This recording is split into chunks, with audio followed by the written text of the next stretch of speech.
Hello, everybody. Welcome back to The New Nasty Boys. I'm your co-host this morning, afternoon, evening, whenever you decide to watch or listen to this thing, Billy DeVore. And sitting next to me is my co-host, Chris Wee!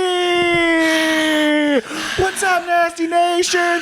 Welcome to the Fart Dungeon. All those sounds, those weren't people cheering. Those were just real silent farts escaping every hole. Ghosts from the inside of my colon, wandering around lost. They're lost. They're like, how do we get out of here? And it's like, sorry, you're in the dungeon. You're trapped. You're down here, baby. This is just like where they keep all the ghosts from Ghostbusters. If it's green, it's clean. Well, it ain't green. Shard Busters. That's us. We just come around with instead of having vacuums on our back, we have pressure washers. Yeah. Which are just high functioning bidets. Yeah, and plenty of Twinkies too. So many Twinkies to help dry, to put. I went somewhere. It did. in their butt. All right. Okay. How was your weekend? It was good. I went to Cuyahoga Falls in the land of Cleveland. Oh, around there, yeah, it was fun. I've been to Cleveland before, but I haven't done the Cuyahoga Falls. It was fine. It was good. I liked it. It was outside. It was all right. It was okay. It was just the woods of Cleveland. Yeah. Just you ain't missing nothing, man. Yeah, we got big needles at home too. All right. They do have a much bigger body of water. They do. That's. I think that's about. Oh, and their team is still playing postseason baseball. Very true. And I contemplated staying another day just because Game 5 was happening Saturday when we were leaving, and so kind of thought about staying another day. Just decided to pack up and go home. We had a fun time, just hanging outdoors, doing that. Oh, we went to the Rock and Roll Hall of Fame. Yeah. Oh, yeah. That was. Did you see anything interesting there? I did see. There's a lot of cool stuff I'd never been before. It was better than what very similar to Cuyahoga Falls. Better than what I thought it was going to be. And a lot more Bon Jovi jackets than I thought. A little more. A couple more. Okay. But saw a lot of cool things. Tons of awesome guitars. Jerry Garcia's guitar. Kurt Cobain smashed up guitar. Saw P. Diddy's outfit that, I mean, they couldn't have chosen a better outfit to represent this man currently. Because it was like one of those big silvery metallic jumpsuits that looks like it was meant for sliding down a slip and slide filled with baby oil. You open it up and it has just a bunch of little pockets for mini baby oil bottles. Yeah. They open it up and they're like, wait, is this a packet of tartar sauce? It's baby oil. Oh, yeah. That's just pre-lube. That's all it is. You use different stages of lube, pre-lube, pre-lube, post-lube. Like we were talking about with the harmonica guy from Blues Travelers. He's got all strapped up. All your Astro glides right there. Yeah, this lube actually dries. Just put it on. But it was pretty cool. I took a photo of it. Yeah, I mean, you have to. I hope that was the only photo you took. Yeah, just that one. Just the only one. I'm saving one. It was just kind of like the last reel, like on a disposable camera. That's how I think about all my photos digitally. Yeah, babe, we're out of Polaroids. We're fucked. Sorry, I got one last spin around here. Yeah. We were talking before. It's just like the Rock and Roll Hall of Fame now has to have a wing of all canceled artists. Yeah, because when you're looking at that, you're like, okay, where are the others? Because this isn't like the only rock and roll like personality that has seen some better times. Yeah, I mean, what over there is right next to P. Diddy's suit is Gary Glitter's suit. Mm-hmm. So if you don't know, infamous pedophile. You've heard his hit in every stadium. It's just hey, da-na-na-na-na-na. Hey! Yeah, that guy fucked kids. Great lyricist. He was like the Wiggles, but fucking the kids. Exactly.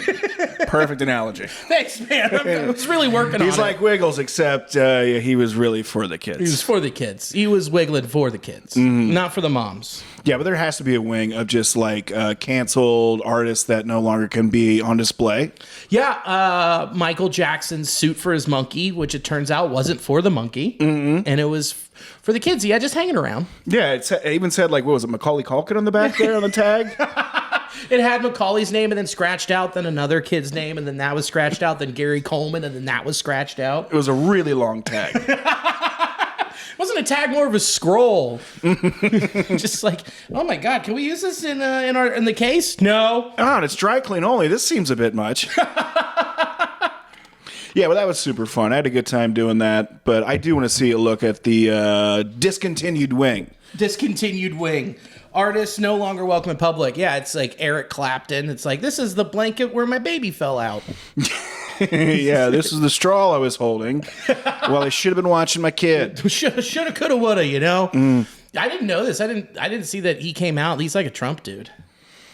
Oh, Clapton? Yeah. That makes total sense. And How does that make sense? because he came out recently as being against vaccinations. Oh. He came out anti-vax. There was something else that came out. I was like, oh, okay, dude. I think he might have some stuff to say about transgender people. Like, he started to like line up with like, you know, all the J.K. Rowling stuff. What the hell? I know, right? That's disappointing. Well, you know, maybe he should keep this politics to himself and just play guitar. Yeah, just dribble, huh? just dribble. Unless you're a punter for Kansas City, then you say whatever you want. Yeah, you let it rip. You know what? I might be a place kicker, but a place for a woman, kitchen. Yeah, get out of here. Come on. Yeah, I was just surprised. I'm like, someone recently told me that. I was like, Clapton? No way. The guy from Cream? Trump guy. Yeah, man. He took a turn. It's always weird when you hear that like limey accent. And they're like, "Yeah, Trump 2024," and you're like, "What the what?" Yeah, or just hearing like Elon Musk shout about how immigrants are ruining the country when he's a fucking immigrant. Yeah. Like, what are you talking about? And you made all your money off of people that don't live here. Your parents made all their money off an emerald mine. Or a ruby, what is it? An emerald mine? Ruby mine? Diamond mine. I think it's a ruby mine. Regardless, it is irony on its face. Yeah, maybe he should mine his own business. Hey, come on. I'll take that. Thank you. Have you seen his new taxis? Yeah, dude. We'll talk about dystopian as fuck, Dude, dog. they look like fucking trust fund Zambonis. Of course, who's looking at that like, that's what I want to ride in? Yeah, I mean, it's straight up like I saw the memes. You see the memes? Did you see the memes where they're just like, it's all this stuff from iRobot, and it's like, oh really? The autistic guy who probably grew up watching TV in a multi-million-dollar house wants to make iRobot. Who's surprised? No one. No one at all, dude. And nothing. What he does is going to surprise me. He's like, how do we get closer to making Terminator 2 happen? Yeah, I think he wants to do that. He's just confusing like who is like the protagonist and antagonist in that situation. And it's weird. He's making liberals hate electric vehicles. Maybe that's his whole plan. And then maybe the right takes him on. And then eventually they're like, yeah, every right winger has a Tesla. And then he comes out, he's like, plot twist. I wanted you guys to like let's save the planet, huh? Hey! And come in here and help me fuck my robot. That's the utopian society we want. Absolutely. I wish we could go back to when he was making just like flamethrowers and had PayPal. Yeah, when he didn't say anything, that was terrific. When we knew nothing about Elon Musk, he was like, oh, I guess he does some coding or something. He has a bit of a weird voice. Yeah, pre hair plugs. Yeah. As soon as he got hair plugs, it's like, oh, wait a minute. I hate different races now. Oh my goodness, JFK makes a lot of good points, or RFK. Oh well. JFK can't make a lot of good points anymore. He still has more brains in his head than what his brother does, or whatever he is. I don't know. Whatever nephew. relation. Yeah, it doesn't matter. It doesn't matter.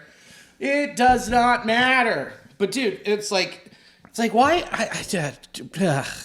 He never finished the roof. He never finished the Tesla roof.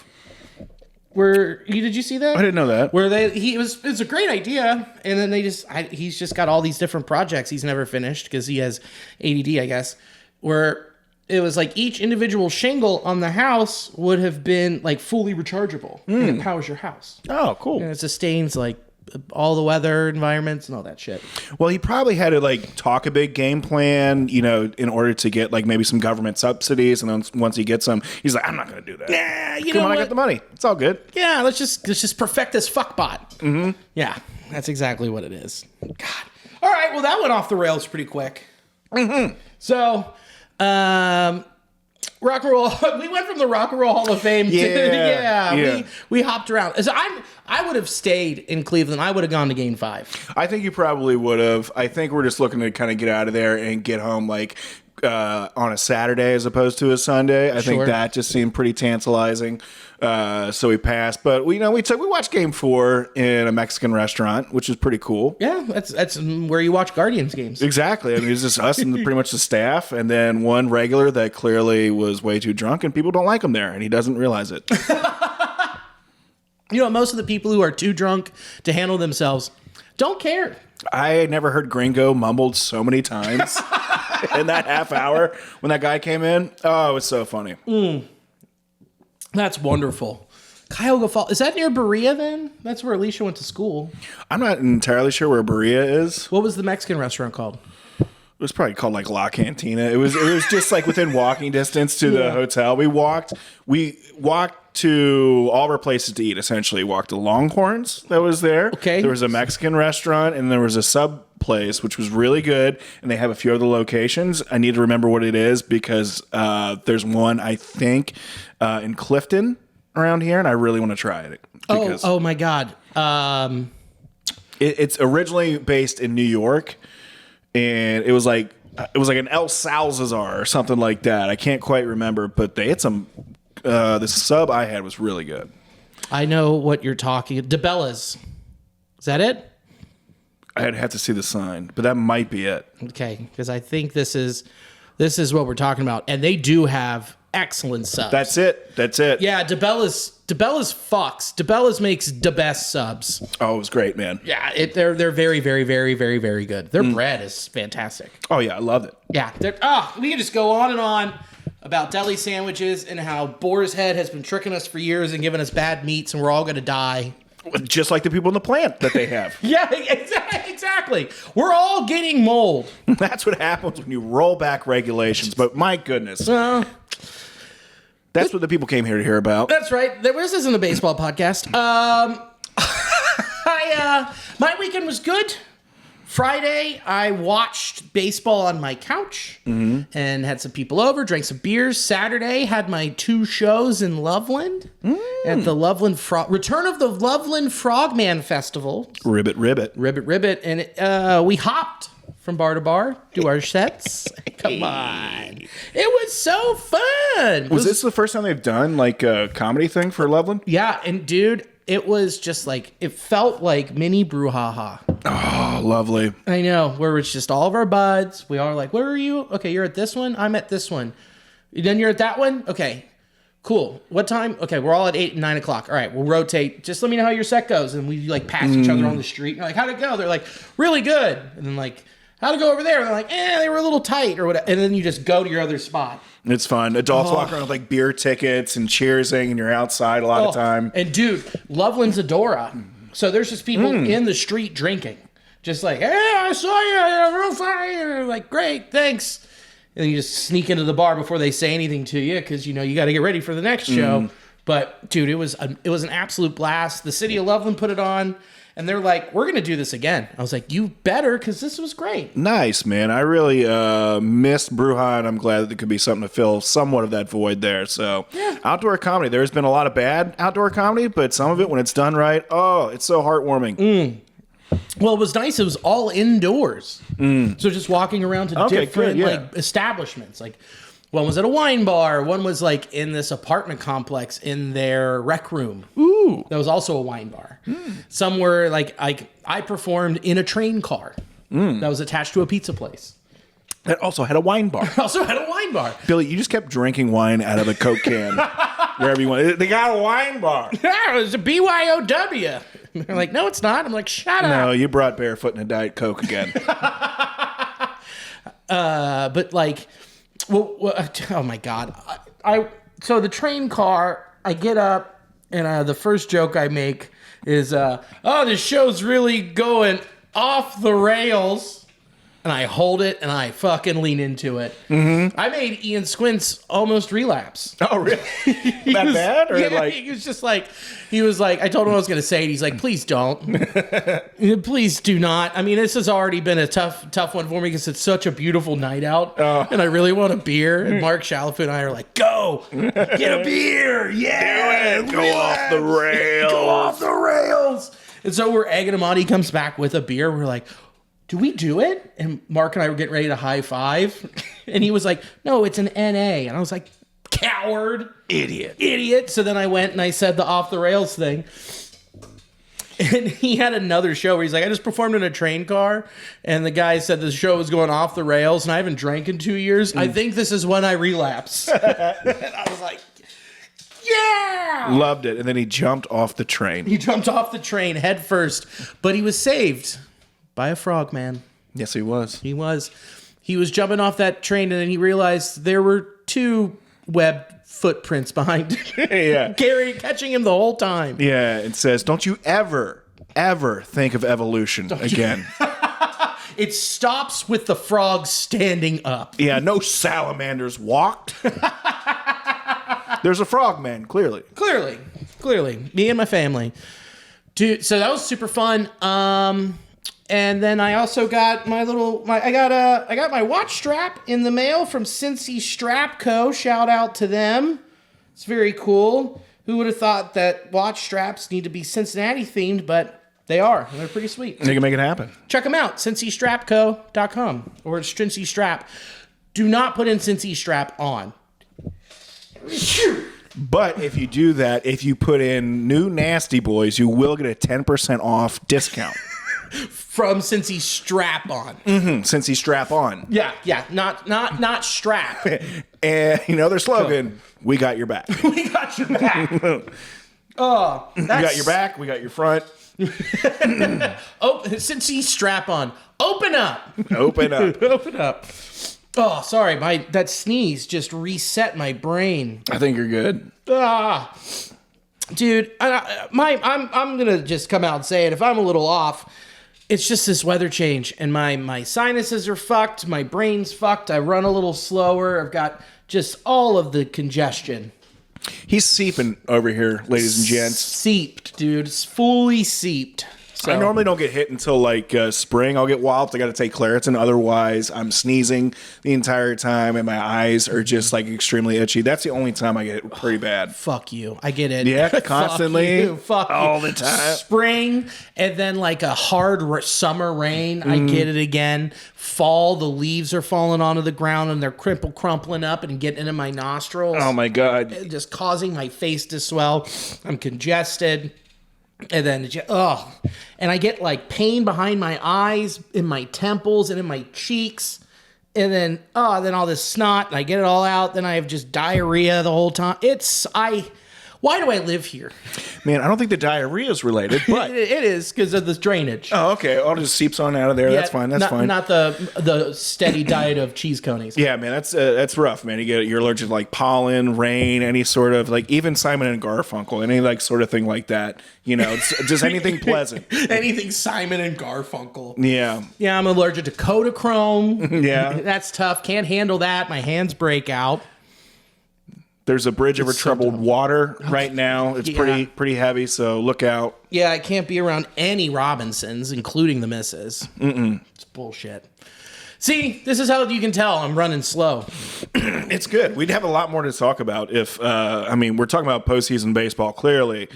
And it's a Reds podcast. It is. So we'll get into the postseason stuff, and there is some Reds stuff to talk about. It is good times to be a Reds fan. It's a good time to be a Reds fan because right now, this week, next week, they can't disappoint you. Very true. They can start to disappoint you 5 days after the World Series, which is when free agency kind of starts. That's when, the time period in which you are allowed to re-sign, bring players back. So until then, we cannot be disappointed. We cannot lose. We can't lose. We already got our manager, and they're getting ready to do some stuff with the coaching staff, which we'll get into later. Let's talk postseason baseball. You were up there in Cleveland for Game 5. Very exciting stuff. Cleveland then took Tarek Skubal. He gave up 6 runs. That was the most runs in an outing he'd given up all season. I think he had one other game where he gave up 6 runs. Surprised that the buck finally stopped? Yeah, I am. I really felt they would definitely be doing better offensively. It just fucking dropped. Well, they also just got stopped by Cleveland's elite bullpen. That's just where they were. They just played it perfectly. They pulled all the right strings. And when you're familiar with an opponent like that, someone that you play fairly enough, you know how to match up and play them. It's weird. I was thinking about that. I'm wondering if I was thinking that it benefits the offense more to see the pitchers more consistently, because you see that sometimes where, like, hey, you've been playing these guys for, up like a 7-game series now. You've seen this closer. You've seen this setup guy numerous times. You're able to kind of time them up or see, that particular arm slot more. But, yeah, I was contemplating, like, who does it benefit more? I think a lot of times the offense, perhaps. I'm going to go on the opposite side. I'm going to say the pitching, because they know what pitches that batter is hunting and what their strengths are. And so they can attack those weaknesses a lot more just because they have had so much more success. True. So, and having that type of game tape and the heat maps and literally access to all of that information makes it a lot easier for a pitcher, where batter's going to be like, I know how he attacks me, but I still can't adjust. Yeah, and I think the pitchers being a bit more savvy, I think, than the younger Tigers players, I think that definitely benefited them a lot as well. Yeah. And they just ran out of steam. I mean, that offense, they tried and they played matchup ball, and eventually it just ran out. I mean, it's amazing they got to 5 games in general. Yeah, it's just amazing they got to 5 games with Tarek Skubal and chaos and playing matchup ball like that. And that also says how close they could be if they add in the off season. Go pick up another starting pitcher. Do what the Mets did. Pick up like a Severino. Go pick up someone like a Minaya. Yeah, I think if they can fill the gaps, this is great for these young dudes, build this momentum here, have the, confidence to know, like, hey, we've been here before. No one expected us to be here. And look how far we got. We took 5 games into the NLDS. So that's super cool and great for Detroit. Yeah, and did it without Javi Baez. Yeah, dude. It says he went down, and then their record just started getting better and better and better. How crazy. Yeah, good for them. Good for them. So I would say Detroit far exceeded expectations, even though I thought they were going to win the division. But still, they got that far. Good on you. Keep the ball rolling. But and then to flip the coin, the Royals just are out. We're outmatched by the Yankees. Yeah, they got beat pretty handedly there, and also Bobby Witt Jr. not really contributing. But similarly to Detroit, they're going to be in a great position next year, and it's going to be so familiar with being in the postseason. Some of those players will be. So, the Yankees are legit this year. So that's a tough ask to go against them. And even the Yankees weren't even playing at their full ability. It was basically Giancarlo carrying them through 4 games. Yeah, no Rizzo. Judge his bat was silent. Soto had he had an RBI, but mostly his bat was pretty average.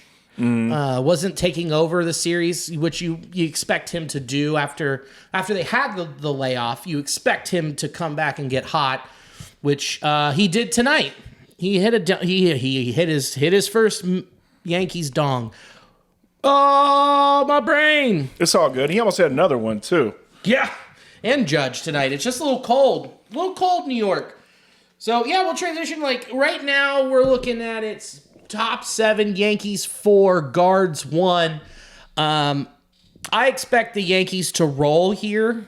I put online with my predictions 7 games. But after watching this game and thinking about the Guards starting pitching, and I know their bullpen's elite, I think it's only going to be at most 6 games. Yeah? Probably 5. You don't think they're going to have the starting pitching to bridge it enough to the bullpen?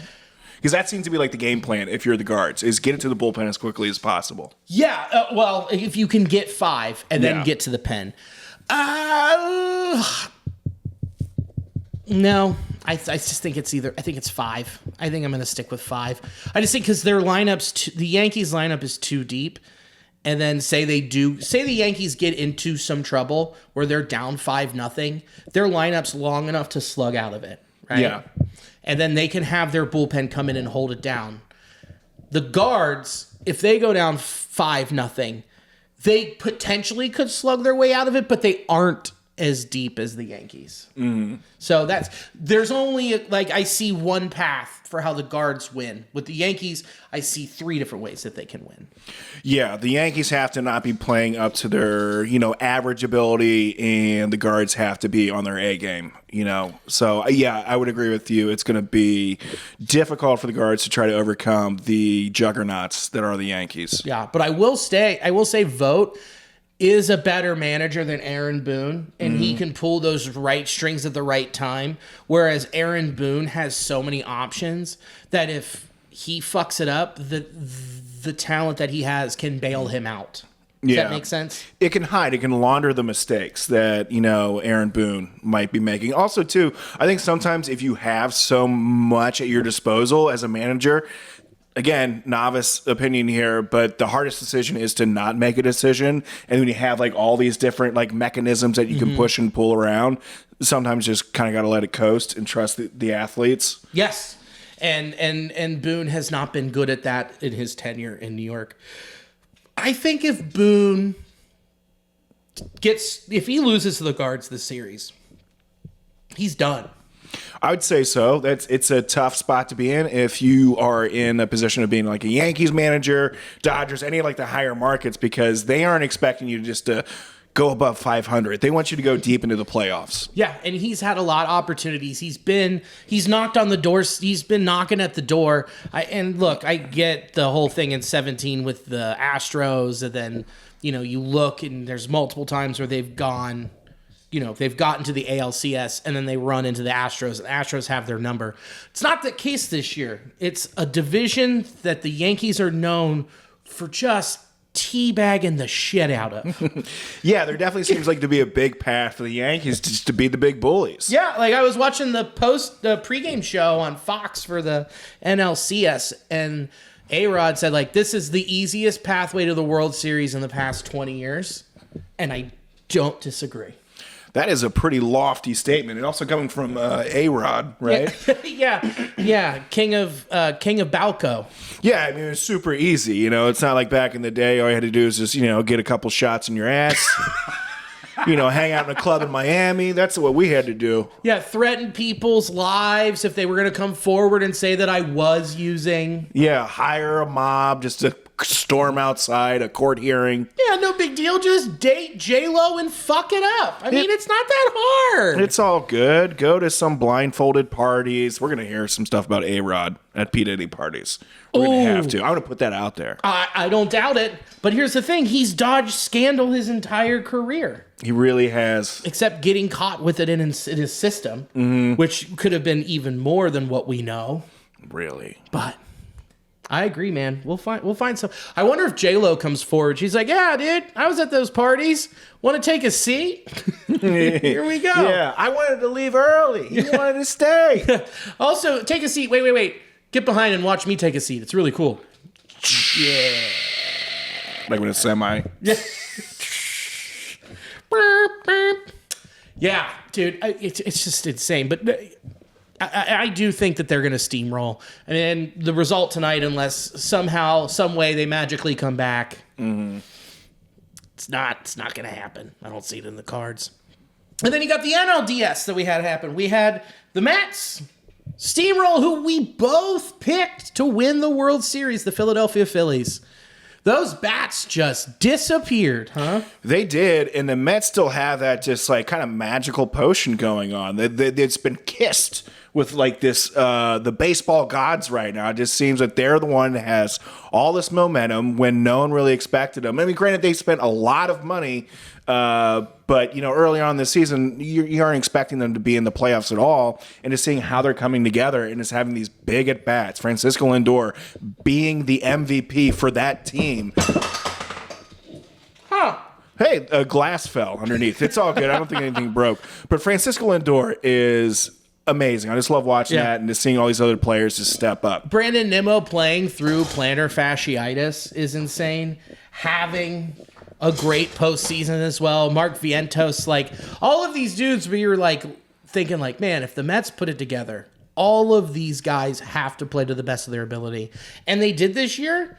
And the cherry on top, Grimace. We talked about Grimace all year, but like, it's just those little things too. Like Jose Iglesias has been clutch for them, and a guy who rallied them together and put them over the top. Just making the trade for Jesse Winker, 2 walks today. Yeah, he's having some big moments, and he wasn't having them necessarily in the season. A lot of these guys, they just keep shifting off. Who's having a big hit? Who's getting that big at bat? Who's going deep into account? And they seem to have that next man up mentality. Yep, they do. And guess what? It's paying off. They're playing like, I don't know, together. It's not crazy, man. It's not, I mean, and just watching the Phillies fall apart like that and just chasing fastballs and not going deep into counts was infuriating. Do you think with the Phillies, I know the numbers playing out now for this year, but we talked about it last year. What do you think the effect plays into with teams as far as being in the wild card and continually playing high-level baseball versus a team like the Phillies that had to sit and just kind of relax? 3 out of the 4 who had buys moved on this year. So I don't know if that argument really holds up anymore. The Phillies, I mean, I talked to a friend of the pod, Phillies fanatic, Pat Brennan, about it. And he was like, they've just played very poorly the last month of the season. Yeah. And I was talking with some other buddies just about the postseason in general. No longer is it about getting a hot start and then just building up a divisional lead and then just coasting to the playoffs. It seems like the formula is have a good start, figure out your issues in the middle, make moves to supplement what your issues are, then get hotter than piss, take that momentum into the playoffs, and that's what will carry you. Yeah, I agree. Just seeing it, we saw some, we can call them anomalies, whatever, last year.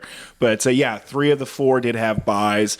So there might be that you're running like a NOS. You're running on fumes, doing like, playing with adrenaline. So I think a lot of that comes into play. So maybe initially you're trying to like you're merging onto like a highway and all these teams are just going so fast. Yeah. But they can find the accelerator. They got a few games to do it. Yep. So I think in the long run, having those guys get that little bit of rest. You see how it plays out in like the regular season when you just sit a guy for a game.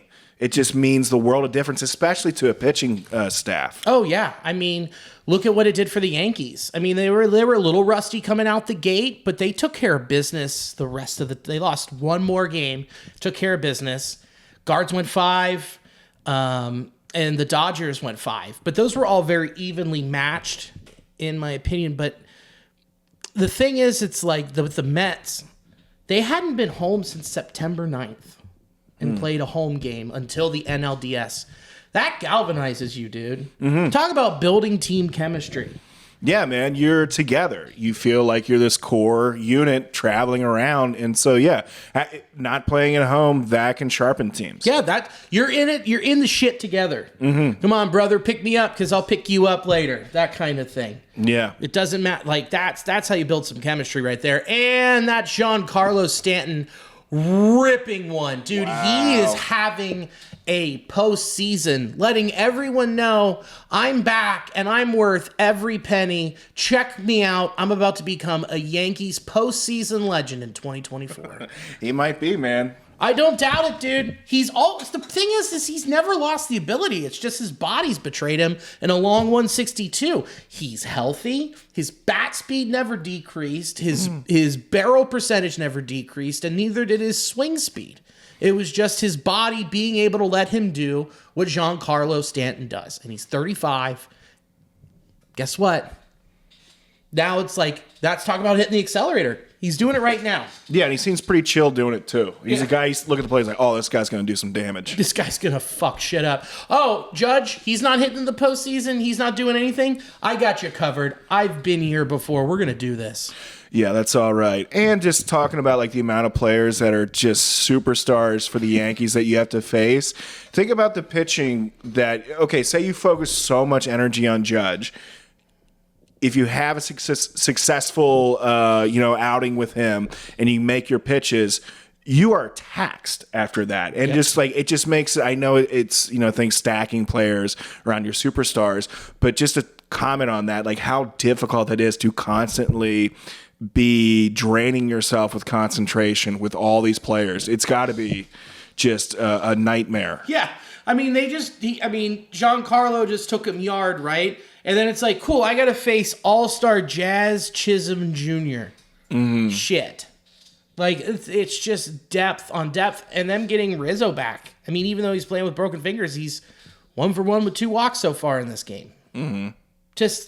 It's just all that combined where it's just, and it's finally hitting its peak. They're finally, like, they got hot towards the end of the year. They did. They added to it as well with those last-minute trades like they put on. So it does seem to be the path for the Yankees is pretty straightforward, and I mean, good luck playing them. Yeah. Sorry, Cleveland. It's going to be pretty quick. Yeah. And then, so we covered the Phil's Mets. Oh, and then the Dodgers Padres was a great series until it wasn't. Before you start, like, give me a beer. And give course. yourself one of these. Which ones? Give me a little. One of those? Yeah. Yeah. Get a couple of those, and there should be like a Miller Lite or a Coors. Sorry, I'll call you Robin next time you got a bat hanging out of the cave. Okay, please do. Did I get it? You're good. You Okay, got great. it, brother. See, this is where makeup. Oh. We had to let the makeup staff go earlier on in the year. Yeah. We just couldn't afford it anymore. Okay, we're good. It was great until it wasn't. I mean, Tatis went ham at home in Game 3, shaking his hips, putting out his tongue, hitting dangers. Like, Profar, everybody like was locked in. And then Game 4 and Game 5 happened where it was just Dodger pitching, where either be the starters or the pen putting together. And then between Game 1 against the Mets in the NLCS, 33 consecutive scoreless innings. It's like just seeing like the amount of offense that was going on and some just like completely shut down was a bit perplexing. I mean, I'll take it as far as like the games that I've seen so far. Been some of the most thrilling baseball games, playoff games I've gotten to watch. Yeah. But yeah, seeing how locked in the Padres were in Game 1 versus the Dodgers. And to see where they were at in Game 4 and 5, that was a huge drop-off. Because it was the Dodgers putting their foot on the gas. Going like, all right, they're our little brothers. We'll treat them as such. Come on, let's go. We know these guys inside and out now. Let's not make these mistakes. And they played perfect. They pitched perfect baseball. Yeah, I mean, they were just doing phenomenal, and I really hope this builds incentive for the Padres next year to just make it just as even more thrilling, exciting, interesting. Build up that rivalry. That was fun. Yeah, it's the best rivalry in baseball. Yeah. There's no doubt. It's the hottest. It's the hottest. It's the horniest. It's the sweatiest. It's a great rivalry. And just watching Tatis put his tongue out at him, doing a little hip shake, blowing kisses. Yeah, all that stuff, and just like the nonchalant Manny Machado saying, "Oh, this is the best city," we got the best fans. It's always directing it towards L.A. Yeah, then Dave Roberts quietly getting in Manny's head. That whole thing where he's like, "Yeah, Manny threw the ball at me. It was intentional. It was definitely intentional considering our history." I'm like, "You're saying this just to grab a little headline and to piss him off," and it worked. Wild, insane. So we're tied up 1-1 Mets, Dodgers. I want to hear who you've got first. Well, I mean, originally I was thinking the Dodgers, but there's so much magic going on with the Mets right now.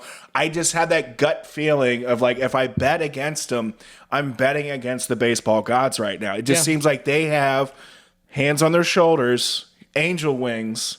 There's too much funny stuff going on with them. I'm saying the Mets. It's gonna go to 7, but I think the Mets are gonna pull it off in some of the most miraculous final at bats of the NLCS. Okay, I don't hate it. I wish I had the balls to follow you. Yeah, and I don't.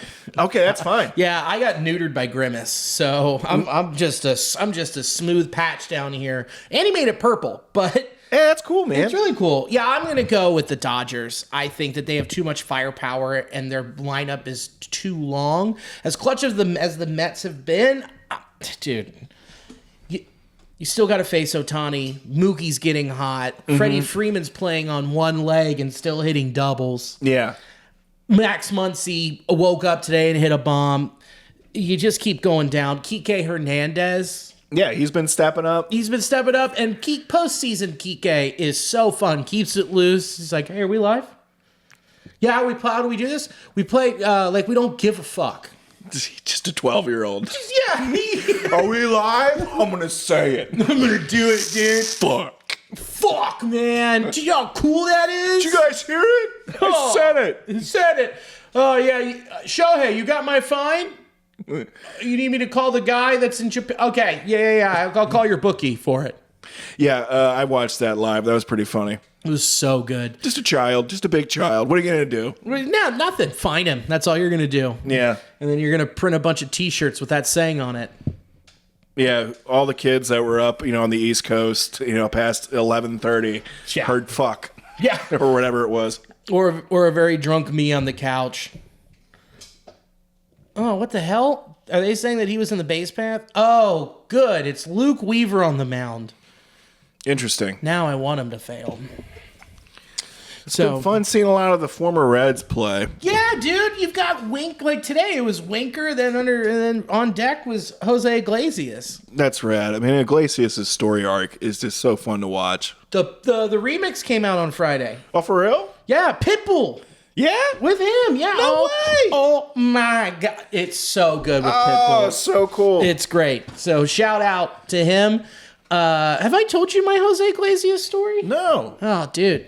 Remember in 2019 where they had he was like a meet and greet with all the team, the ballpark you go and meet certain players and the manager, whatever.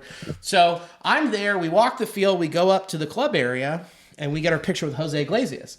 And I'm wearing my Roosevelt's button up with the Beast and Wendy Peppercorn and Ham pointing. And he goes, dude, where'd you get that? I was like, Roosevelt's. He's like, yeah? I was like, rsvlts.com. He's like, man, that's sick. I'm like, get in here, get a photo. And he's like, cool. We get it. He's like, you guys are so nice. So he's like, but where'd you get that shirt again? I was like, Roosevelt's. He's like, RS. I was like, yeah, you got it. He's like, cool. Sandlot, right? I was like, yes. Get the shirt, Roosevelt's. It's not. Nice to meet you. Baseball, right? Shirt? Shortstop? Second base? Big dog? Drooling mouth? Yeah, needs a handler. Yes. So what's so funny is Alicia and I have been saying, we're one person away from Pitbull now. True. So close to God. We're so close. But yeah, dude, it's been fun with him, Luke Weaver. Who else Reds-wise? Ben Lively for the Guards. Oh, shoot. I feel like we were mentally going over this a while ago, but Iglesias, Winker, two big ones. Jeff Hoffman blew it for the Phillies? That's wild. Wow, who would have thought? What does he have? He gave up 6 earned runs in an inning and a third? Yeah. Ugh. Classic Jeff Hoffman. It is rough. It is Jeff Hoffman. Yeah, so super fun. Yeah, there's been a lot of Reds you get to cheer for, on these other teams. Is it Wandy Peralta in the pen for the Yankees still? I think he might be. I'm also thinking back too. Now I was thinking okay, we had Frankie Muntas when when Brewers were still in it. Yeah, we saw a handful of people that used to don the Reds jersey. Well, doesn't matter now because the Reds aren't playing in that postseason right now. They aren't. But we do have Reds news. Yeah, we got some exciting stuff. The Reds dismissed all 3 of their hitting coaches. Joel, this is a tough one. Joel McKeithen. Is that how you would say that? McKeithen? I think you knocked it out of the park. I think so too. Assistants Terry Bradshaw and Tim Lamonte were fired. Look, the Reds had 3 hitting coaches, and our problem this year was hitting. Offense. So this was of zero surprise whatsoever. The Guards are coming back. They just scored another one. Is it 2-5? Yeah, they only have 1 out with 2 base runners on. This could get interesting pretty quick. As much shit as I talked, it could all change. That's the beauty of postseason baseball. It really can.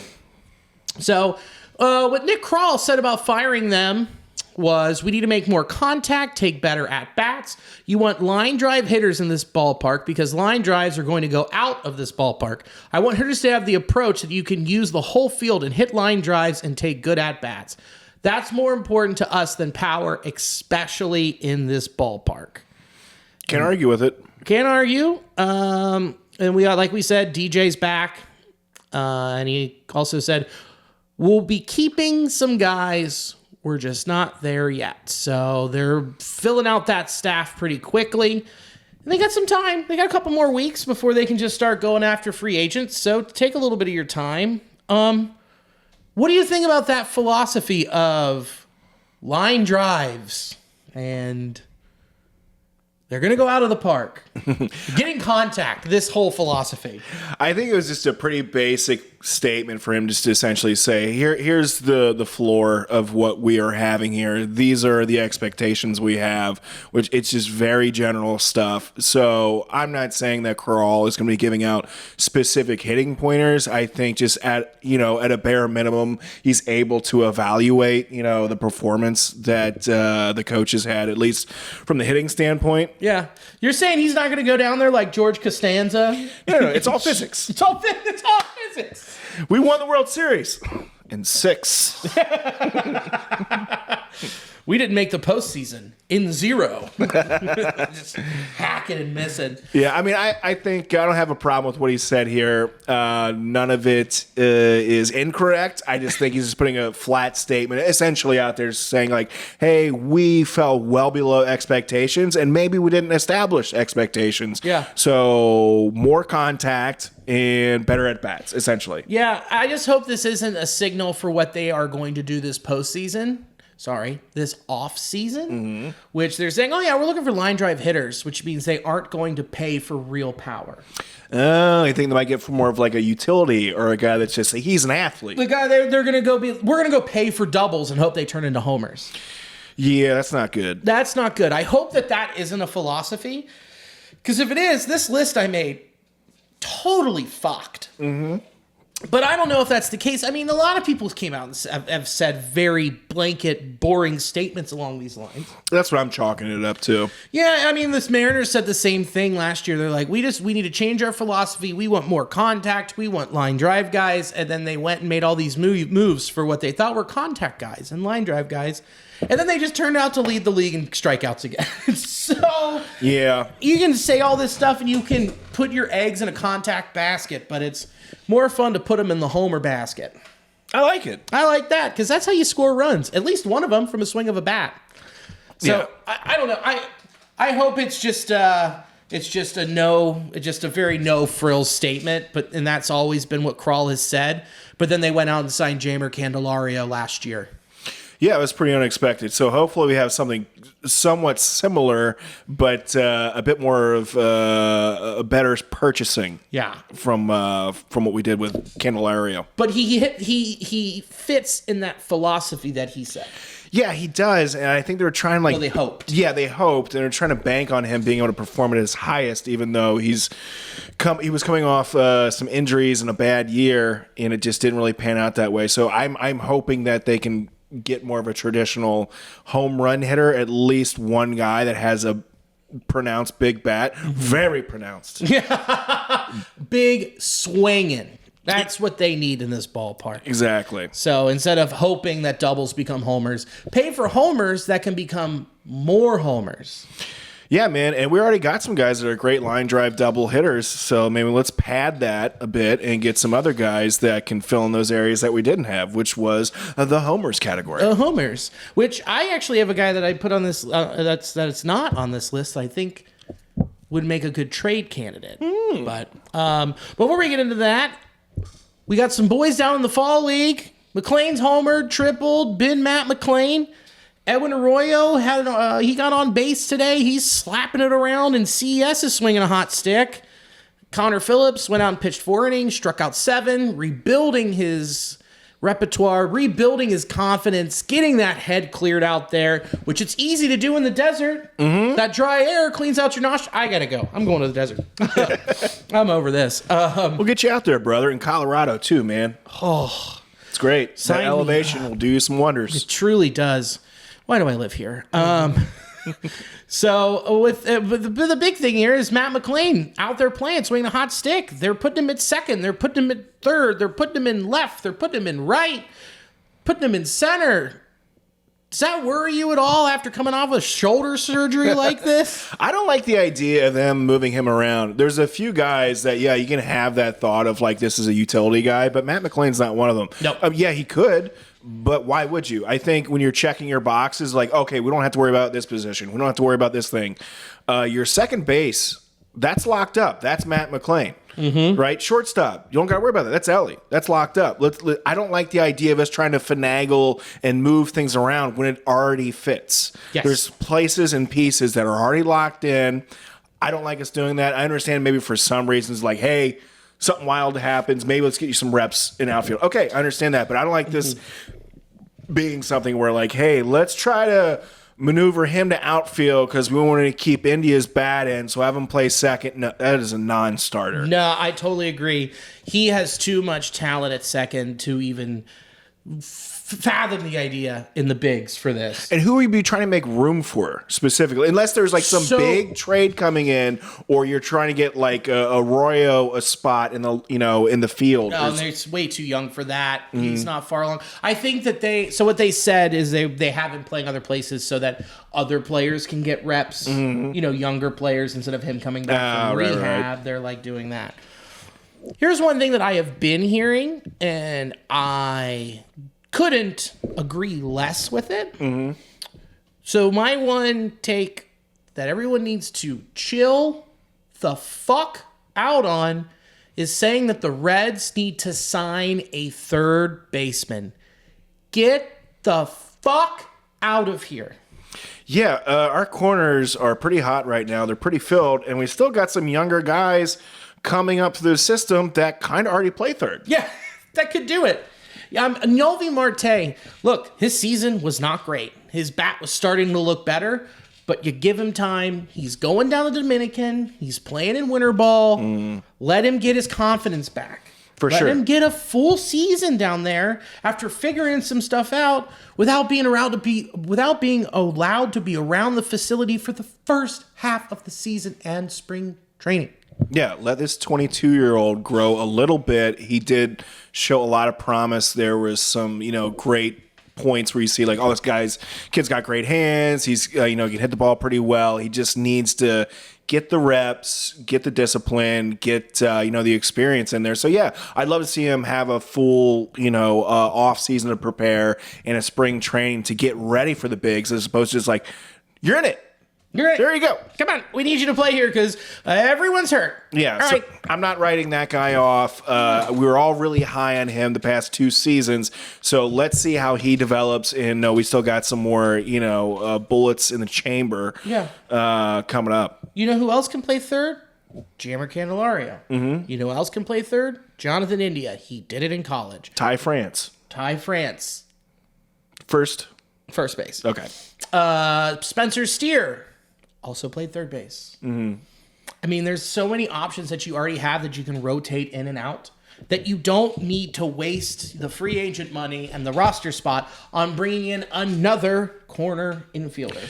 And instead, what you can do is utilize India and give someone an off day at third, give McLain an off day at second, give somebody an off day in left, give somebody an off day in right, give somebody an off day at first, CS at third. Like, there are so many ways that you can fill third base internally without sacrificing playing time for what's already on the roster. Yeah, we don't have to subtract at all. We don't got to add to it.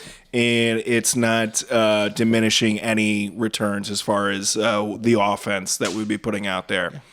Now, where there is a hole and has already been acknowledged by the front office, including Kroll saying the outfield needs to be better, is the outfield.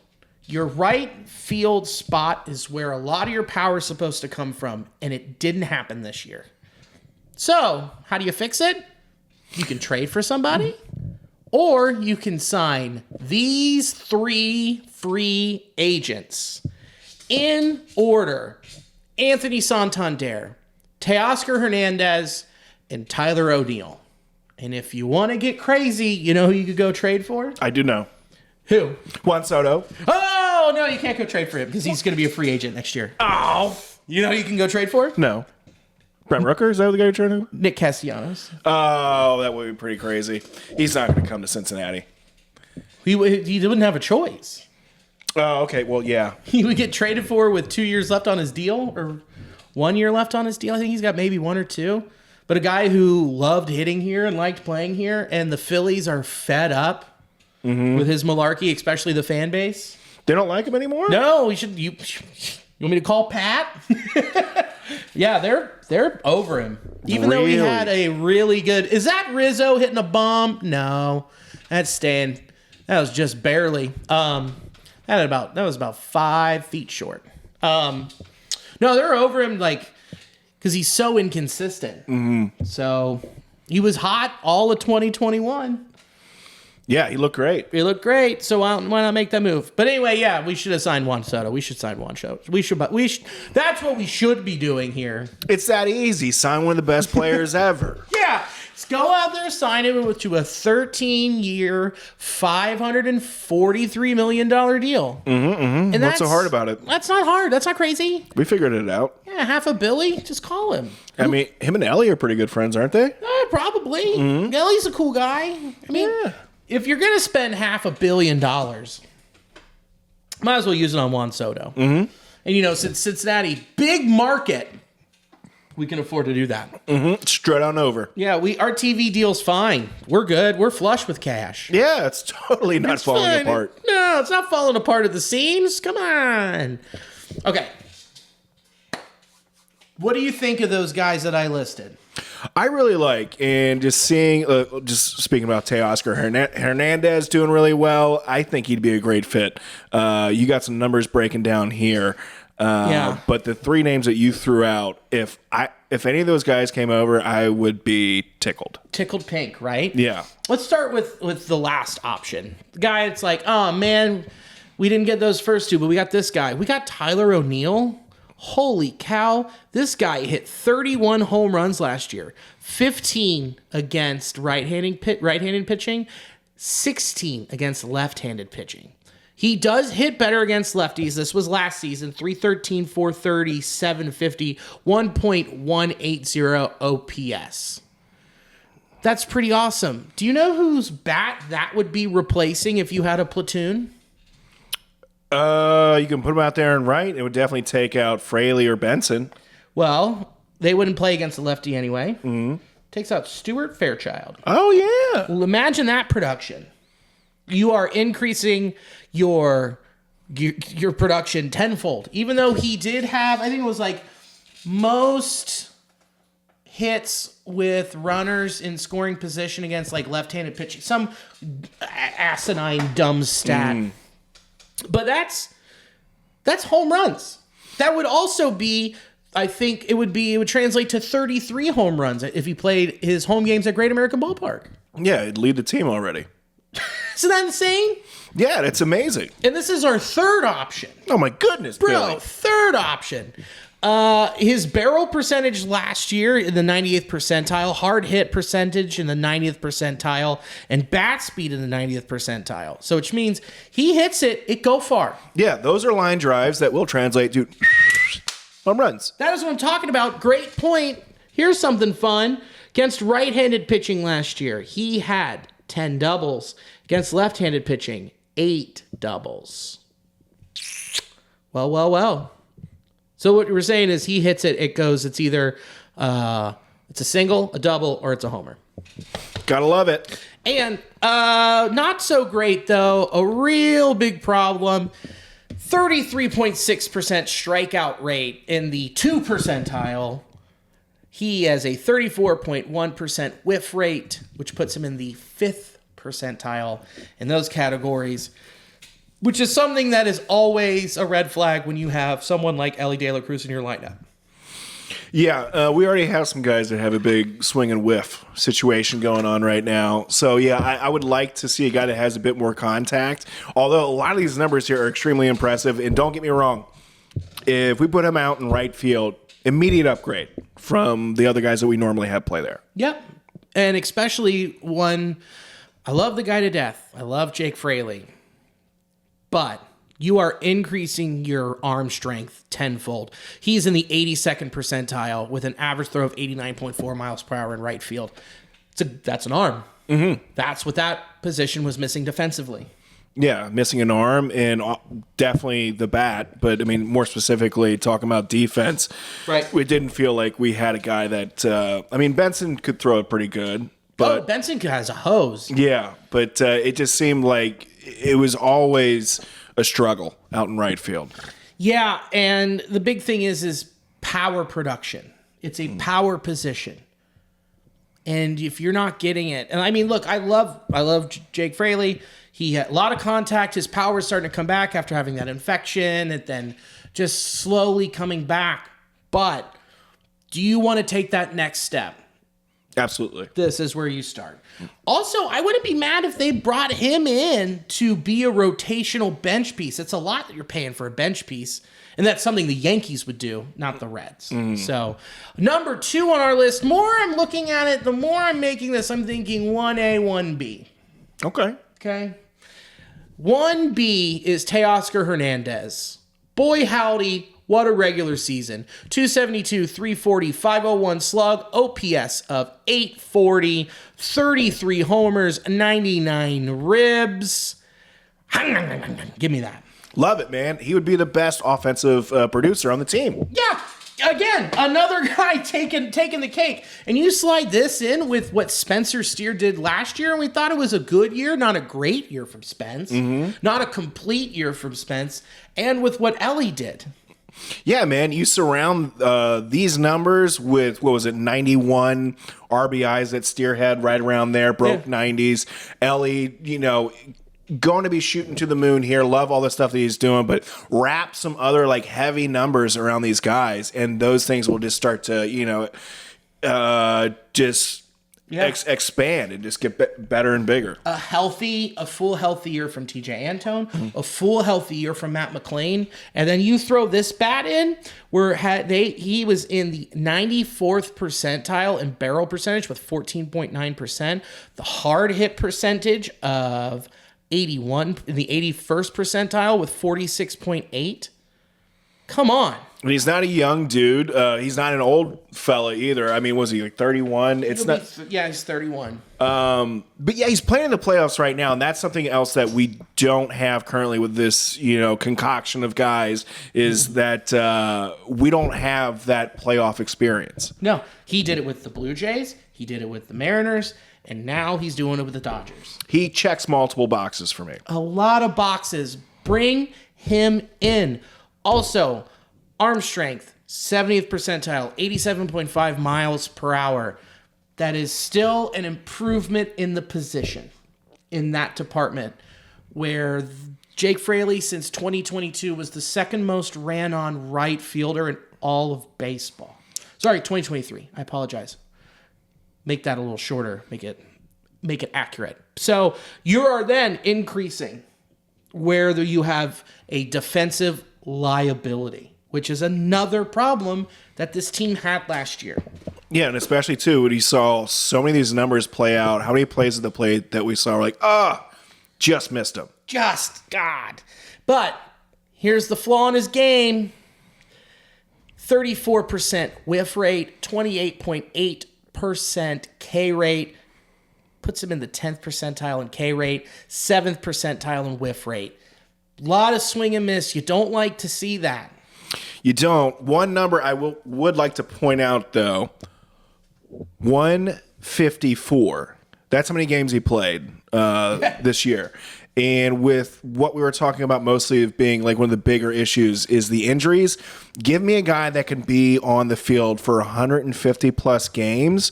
That in itself is a commodity that this team really needs. Dude, excellent point. Didn't even think about that. Now we're going to look even deeper, dude. 28. So Toronto, 2021, 143 games. 2022, 131 games with Toronto. 2023, Seattle, 160 games. 2024, 154 games.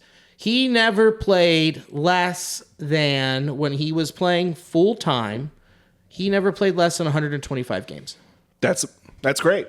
That's better than great. That's phenomenal. I mean, if you probably cherry pick a few of those years out there, for what we got going on, it's difficult playing 162 in baseball nowadays. And you look at the bigger pieces that the Reds had that weren't available throughout most of the season. A guy that's durable is a pretty big deal. That's primo. Sign me up. Sign me up full time. So you can get over those whiff rates and those K rates, because you know what? At least he'll be available. Yeah, he'll be available, and I trust that the numbers will play out just looking at the track record that he has. Agreed. Then 1A, Anthony Santander. And I'll start where you just started with Teoscar. 155 games played. Love it. 154 of them started. He went 235, 308, 506 with an OPS of 814. He had 44 home runs and 102 RBIs.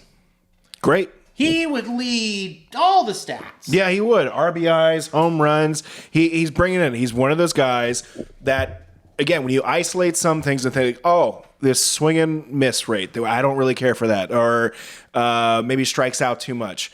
Correct. There are those players and those deficiencies that you have that you can work on, but you put a couple other players around them that get on base a lot or also can hit, doubles. These players then start to bring up the team. You start packing on those RBIs, and all these other guys start to, extrapolate these numbers. They just keep building. Keep building.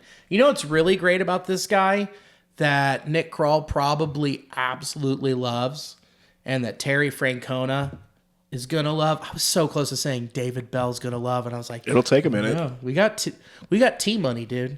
You know what T-Money's gonna love? What's that? Anthony Santander. Switch hitter. Love it. Goes right alongside with Jammer Candelario.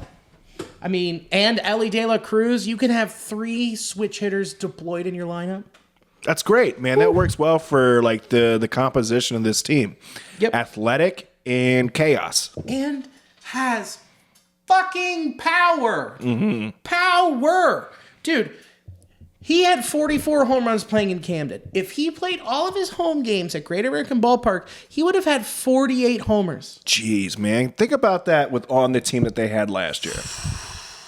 And also think about the lineup he was playing with in Baltimore. All young dudes. All youngins like Gunnar and Adley, Jackson, and whatever travel baseball team white generic dude name played there. Just they look like the guys who had the Trident necklaces that were made with the baseball skin. And they're just like, no, I can feel that it's helping.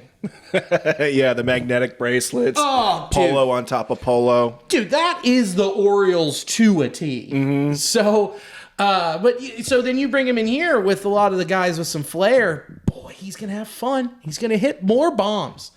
And he's going to hit them in a place that is designed for left-handed hitters to succeed. It was built for Griffey.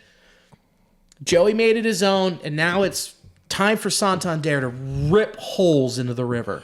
And I don't think that the Reds are going to have necessarily the same aggressive approach they did with base stealing. It's definitely going to be aggressive, but just think about all these additional little things that would happen when the Reds were on base and how teams would approach the hitters. I just think it just increases the amount of fastballs that you get. It increases the amount of pitches within the zone, or at least a competitive pitch. I just think like all these small little subtle things that translate to runs, RBIs, and just getting us these extra wins. Yep.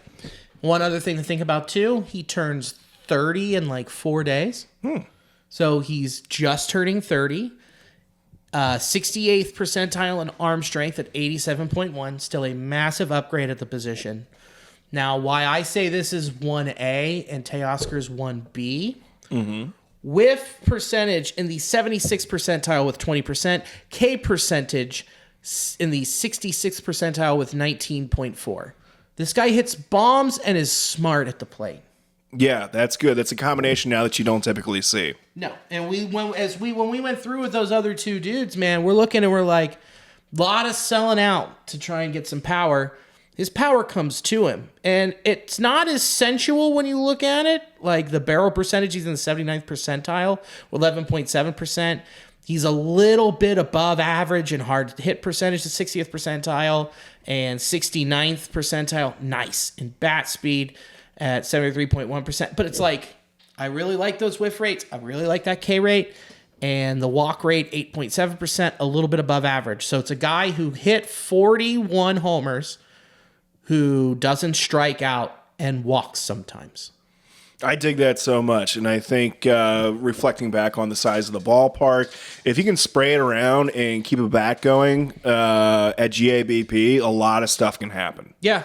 I mean, if you look at his spray chart, there's some doubles in there. Of course you have it right there. Oh, you made me do the editing work, you son of a bitch.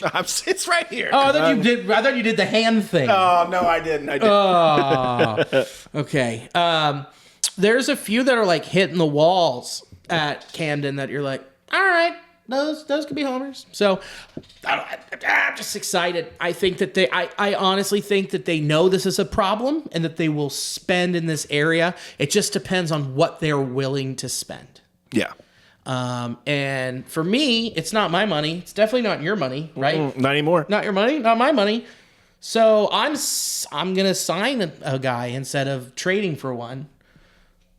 Now, I said Nick Castellanos. Now I really got to look at his baseball savant. Because I just threw this in there. This wasn't on the thing.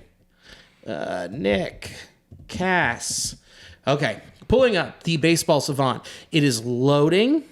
That's a lot of woo. That's Ellie's savant illustrator from the entire year. That's every pitch he saw. That's a colorful looking photo with so many dots. So many dots. Oh. How's that whiff? It's bad. He's in the 16th percentile, 30.1%. Chase percentile, 5th percentile, 37.8. Middle of the road in K rate, 21.1%. 22nd percentile walk rate at 6.2%. So not great. Arm strength, 32nd percentile. I just really wanted him back. What percentage does he have of having his kids watch the game? He's in the 100th percentile. That's pretty good, man. It's really good. Liam's the man. Well, Liam's the boy. Nick's the man. There's not a whole lot here that really gets you rolling. Yeah, man. A lot of singles, a few doubles, not as many as he's had in the past. We were high on him when he came over. Was it 2020 he came over? Yeah, and he had that crazy 2021. Yeah. It was fun watching him, but I just don't think that swing and miss rate and the whiffs and the selling out are the things that I have an issue with. So projected home runs, they would have been 24 at Great American Ballpark if he played his home games here. Oh my God. 2023, he would have had 41. Dang. Yeah. And then 2021, he had 39 home runs at Great. No way. I don't think it was that many. I don't think it was either. I don't think that's accurate. Okay. In 2022, he had 13 home runs. What the hell? What the hell? Come on, Bobby. God dang. Yeah, no, that's what it says. Imagine if he would have stayed. Oh, well, maybe not the best move. Maybe not. I don't think the Reds made him an offer to at the end of 2020. At the end of the 2021 season when he opted out, he did not get one. That's when they decided they were going to blow it up. And they did the right thing. They did. They did the right thing. So we can't go back on it. They did the right thing. But yeah, that's my list. Maybe I was wrong about Nick Castellanos, or he comes, hold on. Now, okay. All right. Son of a bitch. Maybe I'm going to talk us into it. Really? No, we're not. I'm curious to see how much he has left on his contract. And the Yankees win. All right. Nick. Yankees take that one. Delanos. I just think with the amount of swing and miss that he has, and he is pretty inconsistent, and he could lighten up on the reporters just a bit. He could. I like the other names. Teoscar Hernandez, I think, is just a fun guy, but I'm getting to watch him play right now, so it's very easy for me to be like, this guy's a gamer. Guy's a gamer. But I watched him a lot in Seattle, and when we talked about trying to bring him in last year, Jake said, I'm sick and tired of watching him strike out. Oh, bummer. I was like, all right, fair enough. But I'm like, he fixed a little bit. And he's like, I couldn't do it. I could, though. Nick Castellanos is a free agent in 2027. He's got $40 million in 2 years left on his deal. Say maybe the Phillies eat some of that money? Half? They'd have to eat at least half. Half. For me to 2 years, digest 20. that. Yeah, then you're giving them, because they don't have a farm system like at all. Their window is closing fast. Yeah. I mean, shit, he'll be a free agent when he's 35. If you can give me someone, we need an outfielder that can get you 100 RBIs, and 30 plus homers, and not shit the bed defensively. Luis Robert Jr. has potential, but we've talked about his injury history.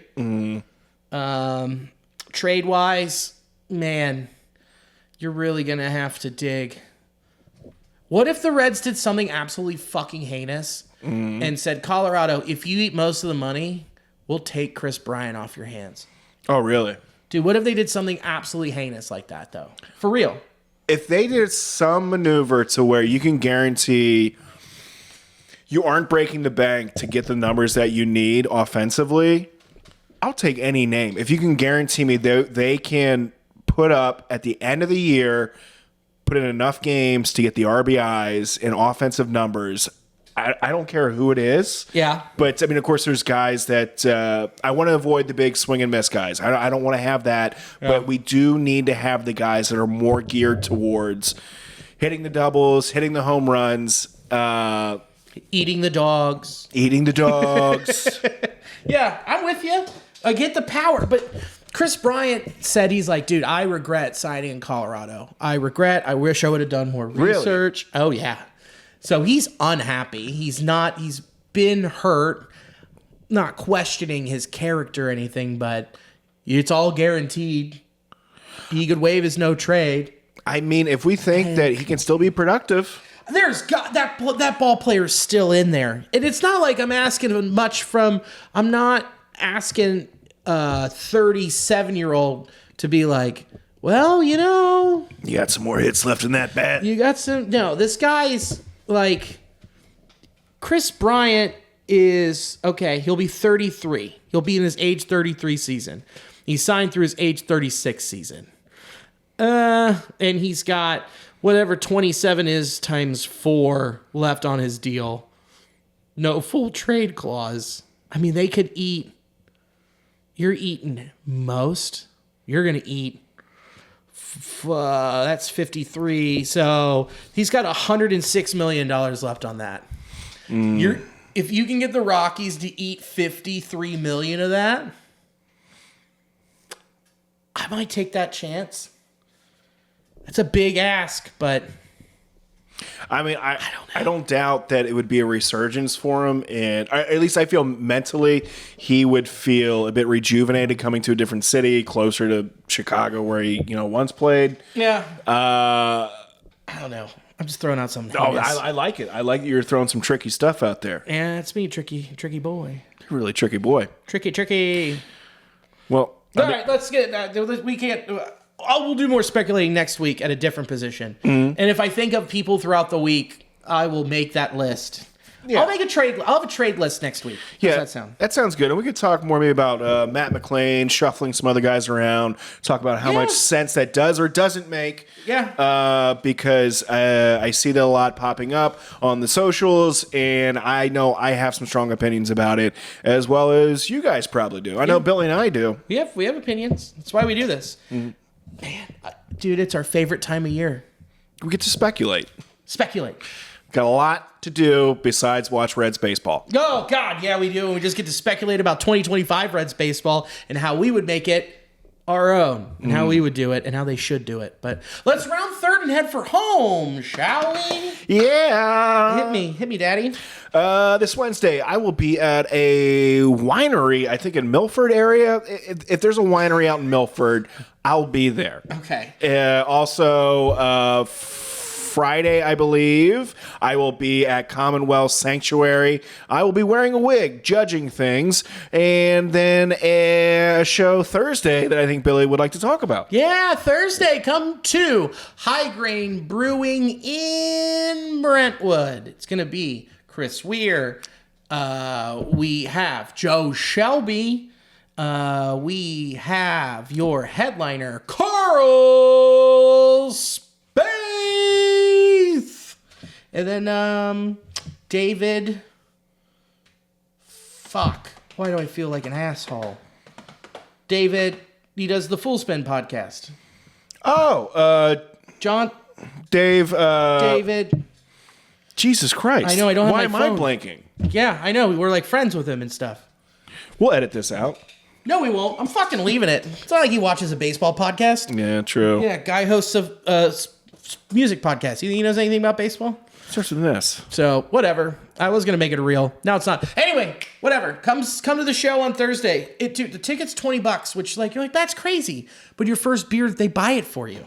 Yeah. So you're actually seeing us for $13. Yeah, and the beers are pretty good. Dude, they're so good. So come, High Grain, this Thursday. It's going to be a great, great show.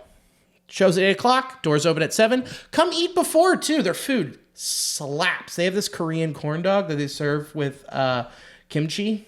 Oh, God, that sounds so good. So good. So come to that. October 25th, I will be releasing my second comedy album and first comedy special, Winded. It's going to be everywhere. You're going to see reels for it soon, I promise. So check that out on YouTube to watch, and then any streaming platform that you listen to where they steal the artist's money. Do it. So thanks to Sports Drink for hosting the audio of this podcast. Appreciate you. Thank you to In the Clutch. Go to intheclutch.com. Get on a bandwagon. Hop on. You know, we got some cool stuff. We got cool MLBPA stuff. We got because we just don't give a fuck shirts. Get on board. Get on a bandwagon. Ride out the rest of the season before we get back to Reds country. Mm-hmm. Giddy up, you know. Promo code Nasty Boys, all caps, 10% off. Definitely do that. And thanks for having me in the fart dunge. Anytime, brother. Appreciate you. Glad to have you back down here. It feels good. I'm a little sweaty, a little horny. We're good to go. Mm-hmm. And thank you for watching and listening. And as always, go Red Legs. Go Red Legs.